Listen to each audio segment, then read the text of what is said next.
Welcome back, everybody. Thank you for joining us. We are all booked, and we are in our third season, episode 7, and this is set to showcase on our website and wherever you listen to your podcast on July 5th. I'm kicking us off with a adult crossover, I guess, because it's I would say it's for the older teens. It's our favorite author, T.J. Klune, who wrote The House on the Cerulean Sea. He comes back with In the Lives of Puppets. Wow. Can I just say, wow, this was spectacular. So, long story short, it starts off with the characters, and they're basically living out in the woods, and it's robots. And one is the father, who is Geo. And then you have Nurse Ratchet, who is by far the best character in the whole book. She's just like the nurse of the house, like the mother figure.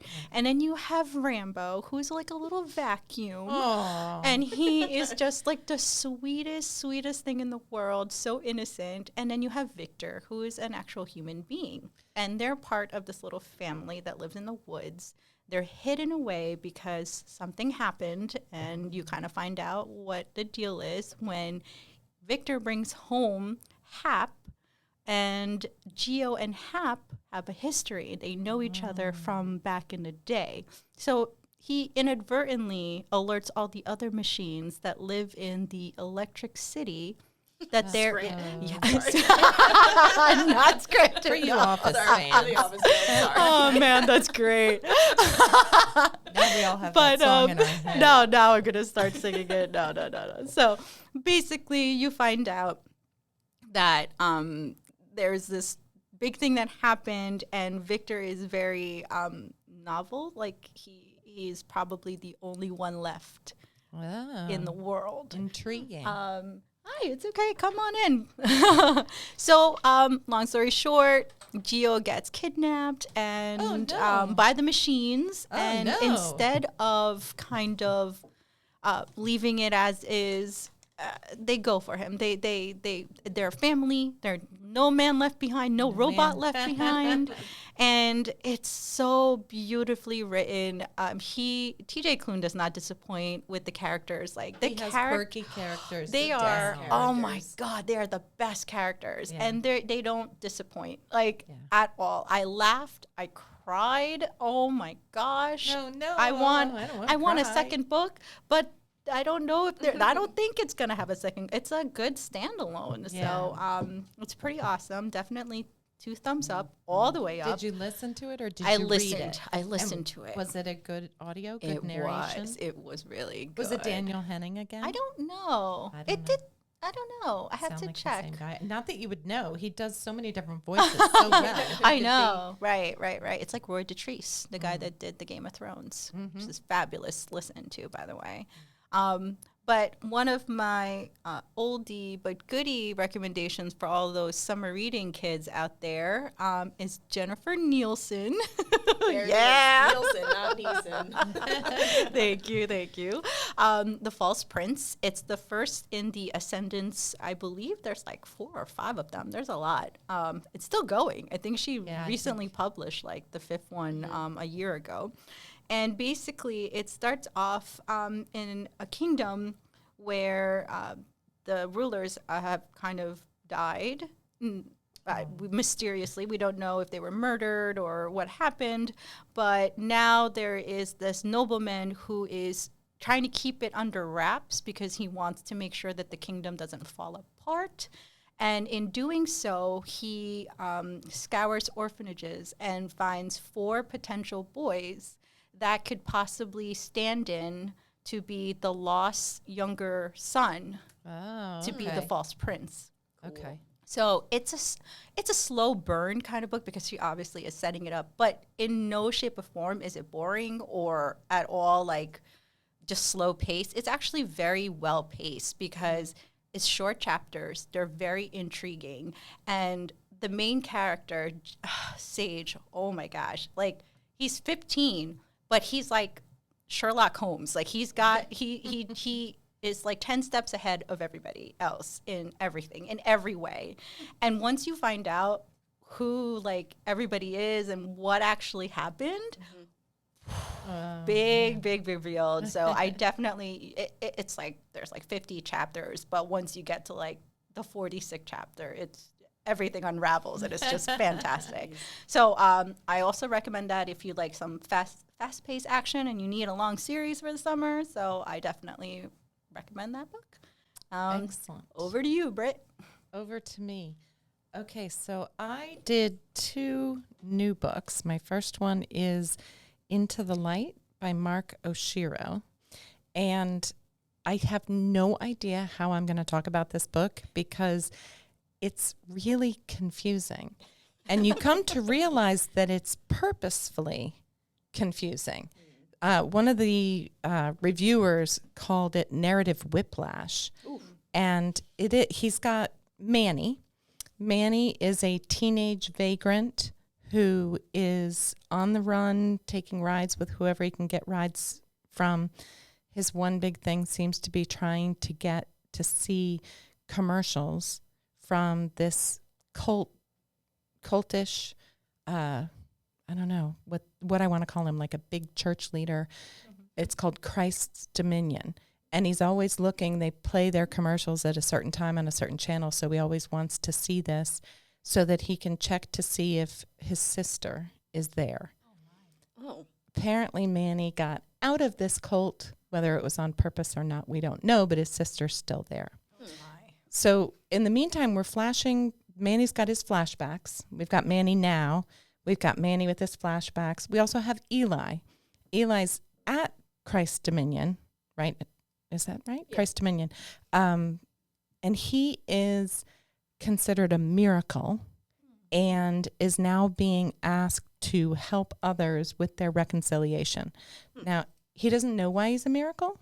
He's not really sure what reconciliation is. And so it's very confusing. Yeah. And yet very gripping, very compelling. There's a lot of, what's the right way to phrase it? There's a lot of family, both found family and birth family.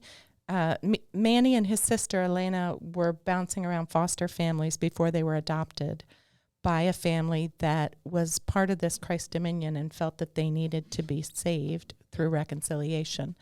So you get a lot of issues with the foster system. There's some white saviorism in there because the leader of Christ Dominion is white. Almost all the children are adopted children of color. There's some of the abuses that go on in the foster system. Manny is, he's queer, but he's closeted. But then again, he's hiding almost everything about his life. Right. So that's not a surprise.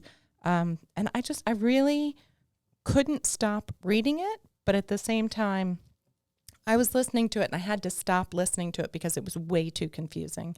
So I got to the book, and the book does have a little bit more differentiation, but it's not really chapter headings or chapter numbers. And so I can't decide if this is brilliant or too much. Yeah. So, but I really want you guys to read it so that somebody can talk to me because it's really good. Yeah. And I wanted to read it. Mm-hmm. So but I also was kind of like, what the heck's happening here? So that is Mark Oshiro. It's gotten a lot of starred reviews. I think it's, had some buzz when it first came out. I'm interested in seeing if you guys read it and like it. Okay. So it sounds up my alley. It is. Yeah. It is. It's kind of creepy. I forgot to mention, like, one of the key points here is that when he's watching for one of the commercials, he discovers they have discovered a body by where Christ Dominion is. And now he's panicked that it's his sister. Oh, no. Yeah. So, but there's found family in here, too. He manages to get a ride. And it's actually, you find out afterwards, like, how it all comes about. But he gets a ride with a family that seems to be just kind of going where the wind blows them. And, they're really embracing of him, willing to take him where he wants to go. He can't decide if this is good or not, like what is going on here. But, I thought it was a really good sort of examination of that whole found family and what it means to be a family, sort of a thing.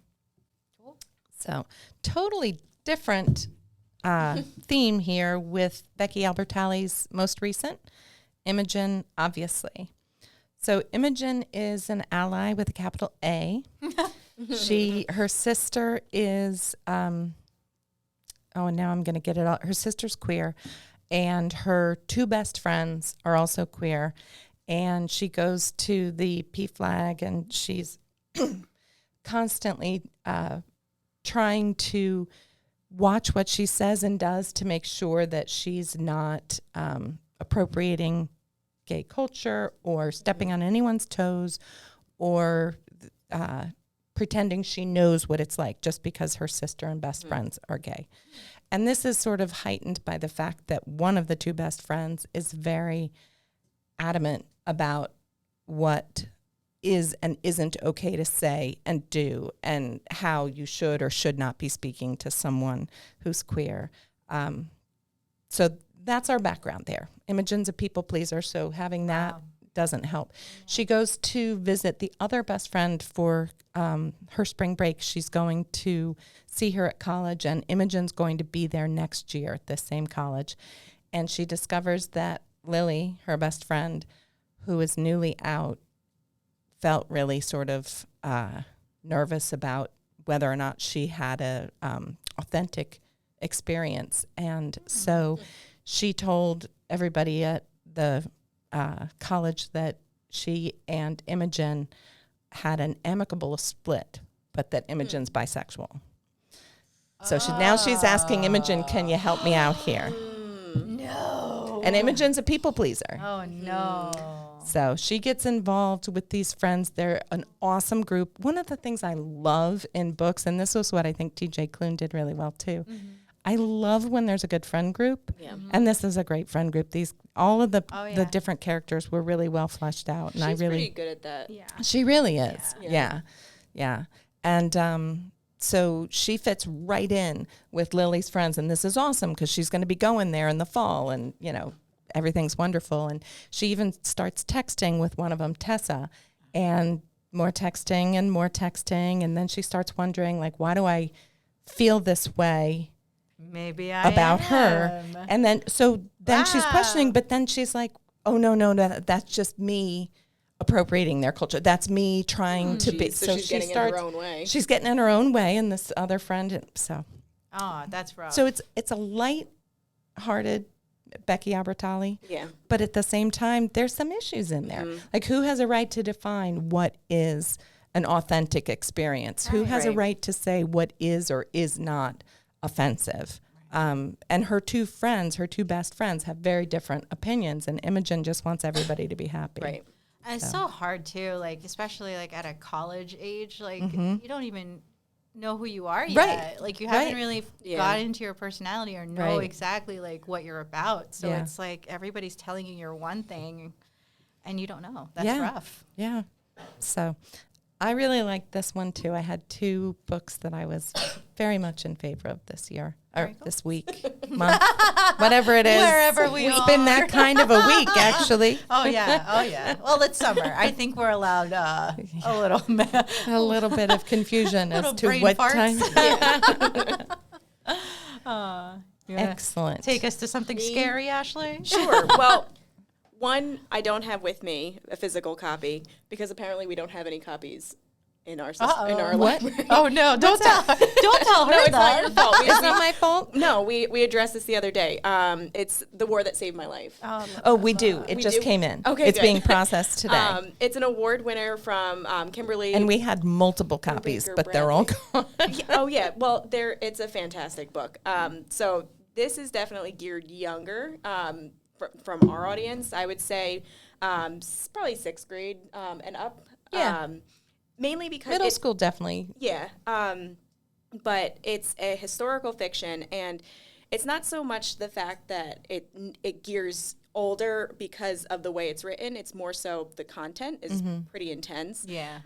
So has anybody here? Oh, you've yeah. read Yes. it? Yeah. Okay. Yeah. So the story is from the perspective of Ada. So Ada is, we think, 11 years old. She and her brother Jamie live with this horrendously wretched person who is their mother. And she, you can barely even call her a mother because of the way that her character is written. She's despicable. She disowns Ada in particular, but she also doesn't really seem to care that much about Jamie either. But she likes him more because Ada happens to be disabled. Yeah, she's got a club foot. She has a club Yeah.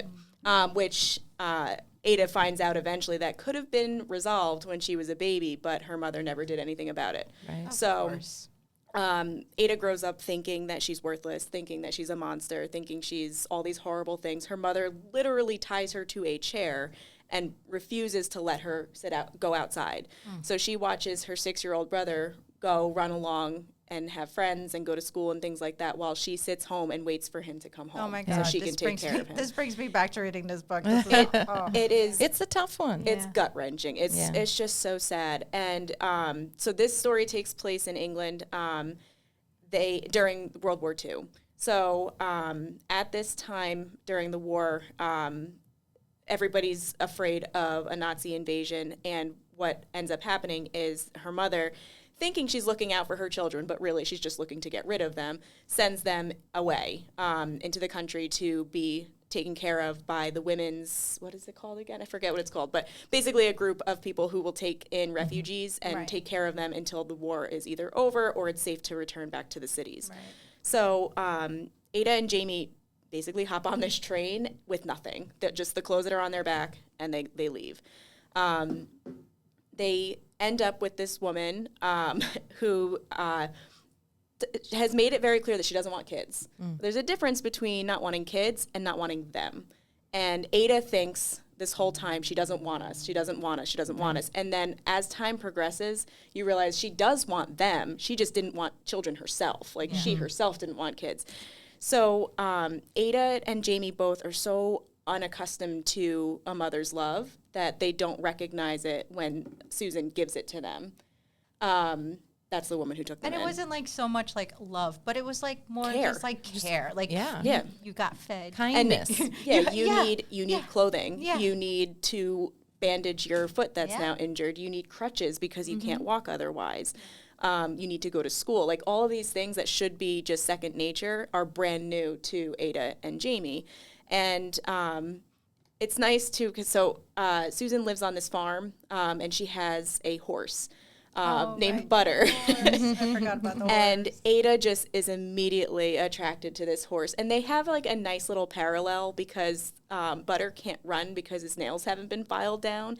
And Ada can't run because she has the club foot. So like she has a connection to this horse. And the horse is Susan's, but it was her, I think, her partner's, and her partner passed away, and she was left with this horse. So Ada ends up getting mad at Susan because she didn't take care of the horse, and Susan has all this guilt, and she said, "This is why I said I couldn't take care of kids." Like they just kind of deal with their guilt. But as the story progresses, you just see Ada building up her walls and slowly but surely taking them down again to let Susan in, and she sees how good she is for Jamie and everything. All the while, this horrendous war is going on. Right. And they live right near an airfield, so they're, there's a lot of, if you are into historical fiction, but also this is a real good just people's story, and building trust, and the heartbreaking moment when the mother returns to take them back, which I'll let you read the story and figure out what actually ends up happening. But questions of freedom are raised, and it's so well done. Almost to the point that when it was over, I was like, oh man, like, what did I just read?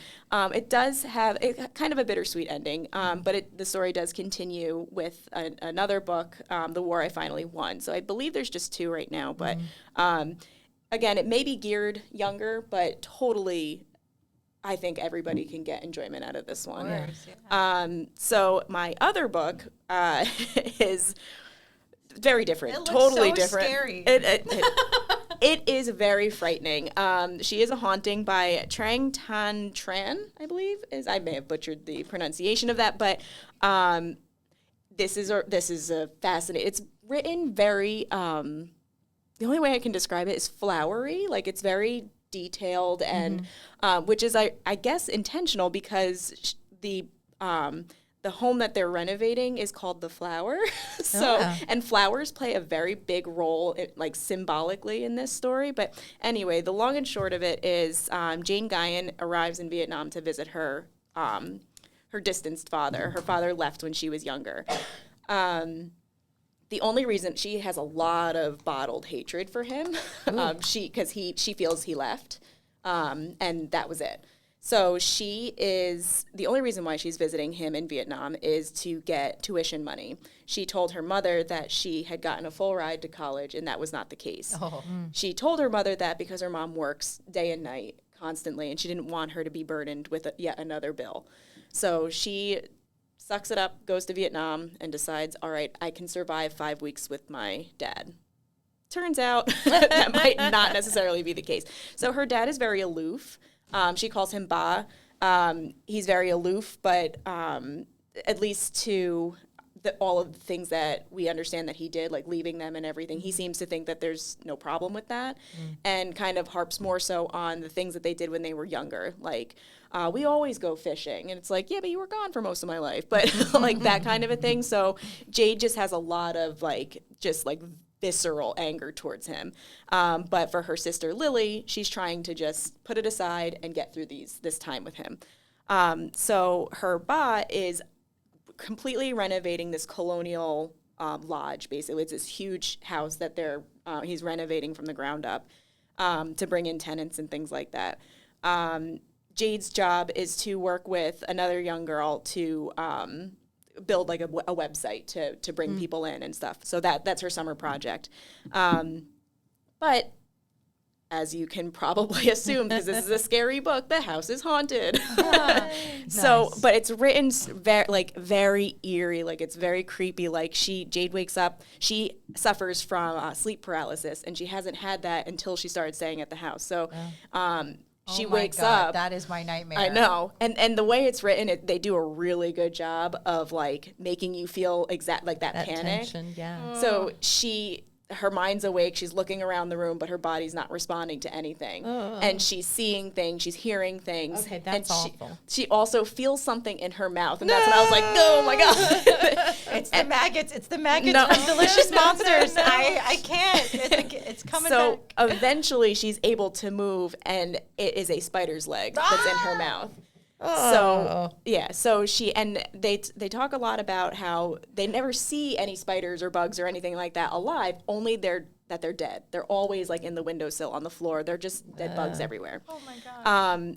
Probably the scariest part for me, there's one part where she thinks she's having a dream, and it's Vietnam in the summer. It's boiling hot. It's super, super hot. So she goes downstairs, and she said the cold stopped her. And I was like, what? Yeah. It's like cold. And she said that she noticed that the refrigerator was open, and there was a woman standing there. And she has she describes that she has like a white knuckle grip on the refrigerator. So she goes up to her and she's like, "What do you do? Like, can I help you with something? Yeah. What are you doing?" She doesn't respond. And she was like, now you're just being rude. So she's like, "Hello, can I help you with something?" And she turns around, she's like very ghostly white. And she's like tugging at her chest, and there are maggots there. And she looks at Jade, and all she says is 2 words: "Don't eat." And then that's it. And then the next morning, Jade's like, "That must have been a scary dream." When she goes to have breakfast, that's when she remembers, like, maybe that wasn't like a dream. Maybe I actually saw that. So that part, terrified right now. it was really written so well, and like it very good at like building up that suspense, and then but it's also kind of like a juxtaposition, because you have this like terrifying, scary situation surrounded by absolutely gorgeous foliage, like beautiful hydrangea flowers and stuff. And they keep saying that like the floral scent almost masks the rot that's happening in the house. So it's really a good haunted story if you're interested. It's not super long, so if you're interested in that kind of a thing, but it's a good time. And I think this is the author's debut novel, so I think first one from them. So yeah, Cool. that's mine. Ay. So mine is a new release. It's Blood Debts. Oh, I saw that. By Terry J. Benton, I think. Benton-Walker. And this one's also a debut. And I was actually kind of misled because I thought this was, this is set in New Orleans, and I thought it was set in the 20s. Something about the cover made it look like that. But no, it's set in modern day, like 2022, 2023. But it starts off 30 years ago. The daughter of the New Orleans mayor is murdered, and the blame goes to the queen of the Gen magic users in New Orleans. And so a lynch mob basically kills her and her husband. Gosh. And there's a massacre. That took a turn. Jeez. Yeah. So, like, her surviving family members, her daughters basically, are basically branded with the stigma of, like, oh, your mother's a murderer. And then her throne was, like, taken over by, like, a social climber, like, backstabbing sort of friend of the murdered queen. But so we fast forward to present day. We have twin teens who are descendants of the murdered queen, and they're both Gen magic users. But one of them, Christina, swore off magic because she believes it led to her father's death, and then one, Clement, is struggling with it. He wants to learn more, but he's not as good at it as his sister was. And their mother's dying. Oh, boy. Yeah. Who is the daughter of the murdered queen. And they're basically, like, prepping her for, like, oh, no, she's going to die in, like, a couple of days. She has, like, this illness. Until, happenstance, they find that there is a hex doll under her bed. Oh. How'd that get there? She's being murdered Oh, my. slowly over time. So they had to find out who is trying to murder their mom. What is actually behind, like, the truth behind, like, the mayor's daughter's murder, and was their grandmother actually, like, the actual person who killed her? Oh, my gosh. So, like, There's a lot I need going a on. family tree right now. yes, this was a lot. This was a really, really complex world, and at times it got info dumpy because there were so many perspectives that you followed. But I think I it like came that together. phrase, info dumpy. It really was, and I think it was. I think it worked well. Once you got into it, because, like, as soon as the story started going, there were all these, like, different threads that wove into, like, the main mystery. They had to get, like, the estranged sisters of their mom together, but they can't be in the same room because they're always fighting. Oh, boy. Yeah.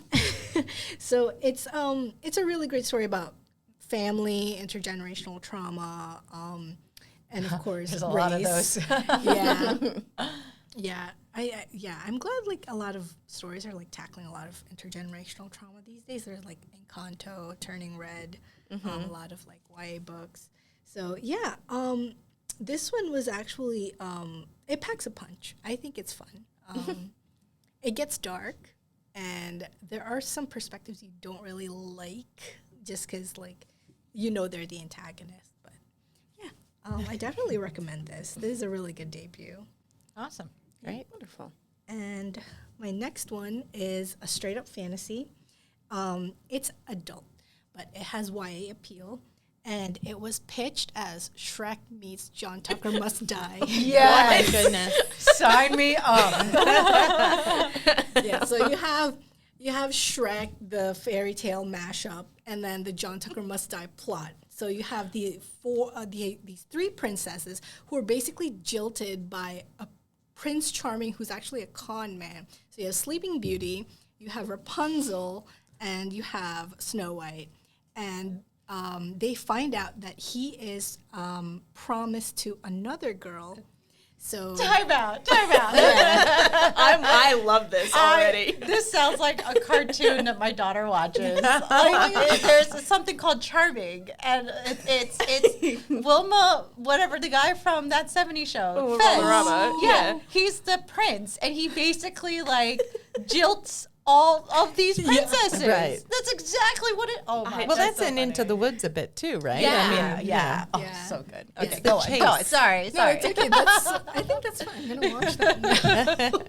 Because so basically they get to the girl just before she says yes, and they're like, "You want to help us plot revenge and like expose this guy?" wow. And like she's like, "Oh sure." Like I don't actually want to marry What him. is this called? Charming by Jade Linwood. I I have to read this. I so think we excited. all need to read this. There's a lot of shenanigans. It's kind of like, oh, this plot failed. Let's try this one. Oh no, he got around that. Why is he so charming? So yeah, Because he's Prince Charming. Yeah. That's Yeah. so funny. That one's sounds fun. fun. yeah. Yeah. Well, you got me at Shrek. Like, as soon as you said that, I was like, oh, I'm going to buy that. I'm going to read that right now. We have layers. Yes. It's so good. Yeah. Awesome. Well, I think we gave We you guys, ended on a high we note. did. Yeah. We gave you guys a Good good one. arsenal of books. A lot of adult but YA crossovers. You guys always pick some dark ones Dark stuff. too. I know. Well, actually, She's a Haunting came from your recommendation from last time, from the Delicious Monsters. Monsters. Oh, Yeah. so good. So So this scary. is a recommended read from that. So Oh man, oh man. Well, thank you guys for joining, and we'll see you again next month. Bye. bye.